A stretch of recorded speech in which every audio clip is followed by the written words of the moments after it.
exploring chef yours truly. Diretang baka. Inihanda ko ng mga ingredients na gagamitin ko. Pagkabalat ng carrots ay hiniwa ko na. Sumunod ay ang patatas, binalatan ko at hiniwa ko na rin. Ginayat ko na rin ang tatlong kulay ng bell peppers. Una ay ang kulay green, sumunod ay ang dilaw, at ang kulay pula. Katapos ay ang sibuyas na dilaw, tapos ang sibuyas na pula, at garlic mince. Hindi totoo yan. Bola lang yan. Inimulan ko na rin hiwain ang beef brisket. Large dice ang ginawa kong hiwa dito.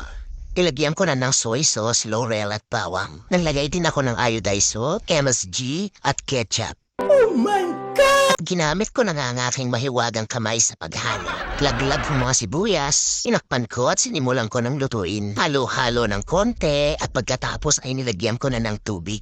Inakpan ko muli hanggang sa lumambot na ng tuluyan. Tusok-tusok. Naglagay na ako ng oil, butter sa cooking pot na gagamitin ko, tapos bawang. Halo-halo. Nung medyo golden brown na ang bawang, ay nilagay ko ng 3 colors ng bell peppers.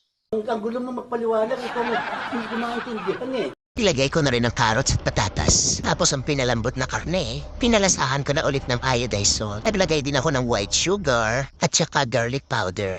Tapos black pepper at 1 cup na ketchup ulit. Halo-halo. Sabay nilagay ko ng raisins at green peas. Hinalo ko ulit at tinakpan. Dali! At ayun, luto na. Mukhang tiyambang walang sablay na naman ito.